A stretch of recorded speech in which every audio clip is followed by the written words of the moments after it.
All right, we're back to this 2013 Corolla LE. We're ready, we're already charged. I'm all finished. I charged liquid, didn't have time to video because I got to get out of here, and today I am overwhelmed with work, so that's it. No more videos for today. Only one car a day is all I can do. Now, as you can see, our high side and low side is equal. Here's our high side and low side pressures, and they're tracking 84 PSI. Our temperatures inside, our inside interior temperature is, I had the engine off for a while because I had to put it under vacuum, so I had to shut the engine off. And if you remember from video number 1, our inside cabin temperature I think was 134 degrees, and I'm taking the temperature with the temperature probe in the back of the car, the back window, right where your head sit in the back seat. There's my temperature probe right here, and that's where I'm taking the temperature. It's 54 degrees outside, it's 62 or 64 degrees inside. That's right, 61 degrees. So right here it's 61 degrees, and inside the car it is 122 degrees. So I'm going to turn the air conditioning on. Our evaporator is 100 and some degrees. All our pipes are metal, all the air conditioning lines are hot. So let's switch this over and track the pressure. Let's get back over here. We're going to watch it move. There we go. There's our pressures.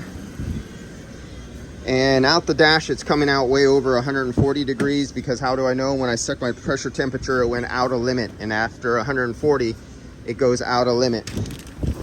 So let's turn this sucker on AC. Let's go to cooling.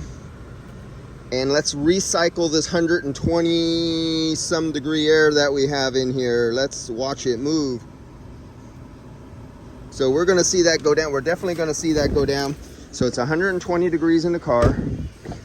Let's grab this and put it in the duct and see what our duct temperature is coming out. Recycling 120 degree air. So I know it was over 140 coming out of here because it would out of limit my probes. And where are we at right now? Look at that. As soon as I stuck them in the duct. So we know the car temperature in here. It's in recycle mode. So it's taking this 120 degree plus air inside of here, and it's sucking it down under the seat or in the floor area here, and it's going up into the recycle door that is open right now. It's taking this 120 degree air and it's passing it over the evaporator, and it is coming out at right now 75 degrees. So right now it's coming out at 75 degrees. I really have this loaded. So they had this thing running here for about an hour, purging the cooling system. I mean, even the temperature, if I took an infrared temperature of all this material, all the plastic, everything in here is over 120 degrees. Because remember, when I first took the first #1 video, when I came up to this and I put my temperature sensor in here, it was 134 degrees when I arrived here. So that means all this plastic, all this mass is just radiating heat, and this evaporator has to work really hard to get rid of that. Luckily it's cold outside, so what are we doing? And I lost the high side somehow. There we go. Let's find out. Let's take it off. Okay, we're gonna go back, go out, redo it again. There we go, now we got them both. So we got 200 PSI. Now this is a Toyota Corolla.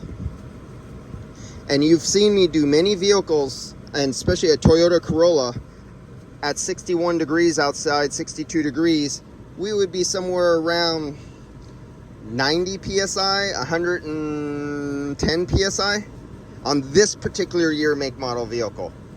But because this interior is at 120 degrees, and we have 120 degrees of heat load going over the evaporator has absorbed a lot of heat, and that heat directly relates into pressure, and that compressor is compressing it to reject the heat so it could make it higher, so it could unload it outside in the colder temperature. So in this case, under this scenario, the exact same vehicle that would usually be a really low high side is extremely high.